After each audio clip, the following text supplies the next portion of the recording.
person. And don't think for 1 minute that if you are like this, they can sense it. We have all been in situations where we weren't prepared, and you come out and you know you're on thin ice, and you know you're winging it. We've all had to do that. But that's not ideal. That's not how you're going to feel the most comfortable. So I know that looks a little bit like Mike Kaffalis, but we won't tell him what that was all about. Yeah. Okay, so a script path converts cautious ignorance into informed enthusiasm. Once you have that script laid out, and you know where you're going to lead that person, then you've got a smile on your face, you've got some trajectory, you are confident, and that's what it looks like to your prospect. They can sense your confidence. I can tell you all kinds of stories about that. In the essence of time, I won't. You got it? I mean, any questions about that? The difference between the two, from time to time, we all have to wing it, but well, you don't want to make that your standard operational way of doing business. Jack, if I can add one thing too. Please, yeah. Part of confidence is being able to say, I don't know. Let me get back to you. That's a great question. Don't wing through it and don't make something up, because if you tell them something wrong, again, that goes back to that trust and credibility factor. But also, I've learned too, if I'm in a meeting, you know, if I set this meeting a week out, the guy's in a great mood, we're on the phone, set it up, he could have had car accident, something happened in the morning. If you're sitting in front of that person, they're on their phone, they're checking email, they're taking phone while you're trying to meet with them, just start saying, you know, that's a good question, and get about 3 questions you might even know the answer to, but write them down. So, you know, this gives me enough to work off of. Let me focus on these 3 things. Let me get these questions answered. And what are you doing Thursday at 3 o'clock? Let me come back in and let's recap after I get the answer. Gives you a chance to regroup and gives them a chance to get in a better mood. So again, that goes back to confidence.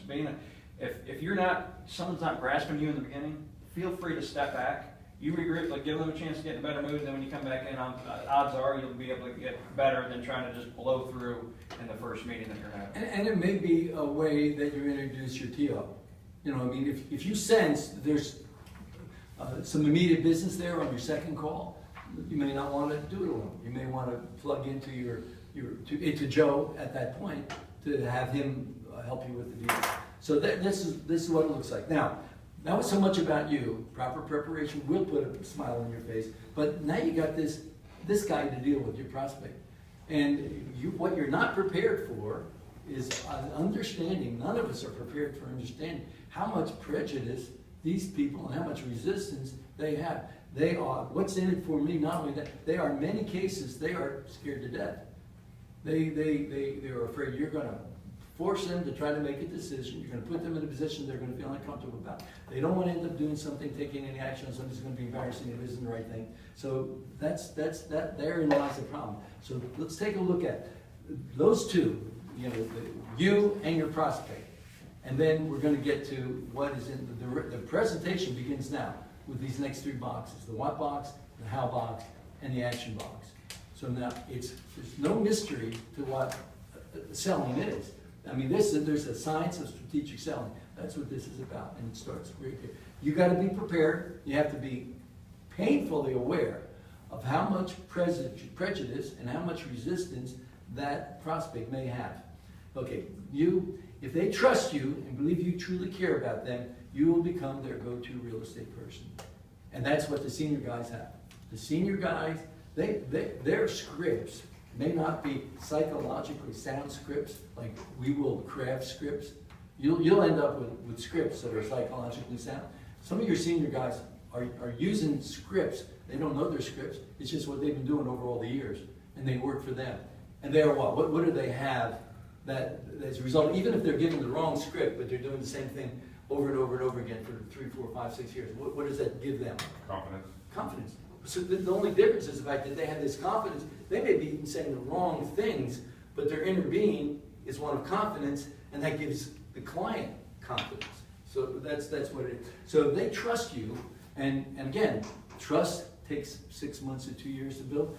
The faster you can bring that about, the better. And the faster you can do it is by being honest, by saying, well, I don't know, by being as transparent as you possibly can. I don't know if Joe trusts me yet. I don't know, but I'll bet you money that I move the ball down the field appreciably. You know, if we've got a 100-yard, I'd say, what yard line do you think I'm on with you at this point, Joe? And we've only met twice. You made it past the 50. You see, it gets it. I haven't bought the book yet, so I know he's pushed me back a couple yards. So yeah, it's a good team. We're working well. Okay, so this is where you want to build. You want to get to a point of that. Now your prospect, he's an interesting guy. He wants to know what's in for me. You know, don't think for 1 minute that dealing with a prospect is a lay down deal. Because if we're closing 1 out of 20, let's say hypothetically, and we don't know, that means 19 are getting away. That means your stuff didn't work on the other 19. Well, why not? Well, because you didn't have the right stuff. So he is thinking, what's in it for me? He is literally looking at you and judging you. They're on guard because they don't want to make any wrong decision. They don't want to make any decision. They can sense if you're sincere or if you're wingy. They can sense it. They know if you're speaking from your heart or faking it with your words. Now, you guys have all met me, I don't know, 5, 6 times now.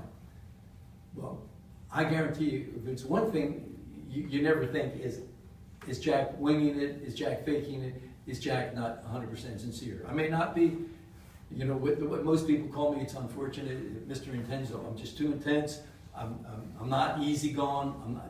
I'm pretty damn intense. I'm tough, and I know it. I wish I could be a little bit looser, but there's not much likelihood at this stage of my life I'm going to change. But you'll never think that I wasn't sincere or I didn't care, because you wouldn't think that. It wouldn't come to your mind. We can go back to that for 1 second. One thing, keep in mind too, your prospect, whether it's a landlord or it's a tenant rep, they're proud of what they've done. They're proud of, if they built that building, they're proud of it. If they built this business and they're expanding on the tenant rep side, they're proud. Give them a chance to talk about how they got to where they're at. You're going to find out a lot of things about that person, and if you just sit and listen, it's going to start that trust factor, and you're going to learn a lot by letting them tell you their story and how they got to where they're at. And people like to talk about themselves too. Yes. Yeah. Okay, good. Well, good. Well put. Okay, then you also have the bolt problem. I'm not talking about nuts and bolts. I'm talking about the bolt problem. And what is bolt? Bolt stands for each of us has a psychological profile. And you're either a bull, I'm a bull. You're an owl, Rudy's an owl. You're a lamb. I don't know enough of you to know enough whether any lambs in here or not. Or you're a tiger. Okay. So that this process, this bolt thing, has been around for a long, long time. It's been called many different things. But you can go online, you can find Bolt, Charles Clark III, you can take a little test, and you can find out what your person, you're going to be one or the other. Now, along with the Bolt's bottom line, he's a bottom line guy. He's controlling, he wants the facts, he wants them fast, and he does not want a lot of conversation. And if you happen to be a real friendly, over-friendly tiger, the bull doesn't like that. He wants to do business with bottom-line people. If you're a lamb, you might as well pack up and go home, because bulls won't do business with lambs. If you are an owl, you're going to be given that bull. And by the way, many of the people you're going to be dealing with are successful people. And successful people have a tendency to fall more into the bull category and into the tiger category than any of the two categories. Right? Every once in a while you'll hit an owl, you won't find too many lambs, because many times the lambs don't have the money.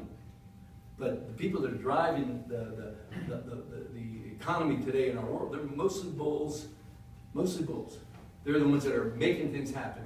So but if you're an owl and you're giving this guy too much detail, he don't want that much. He just wants enough, and he wants to move on. He wants to do it fast.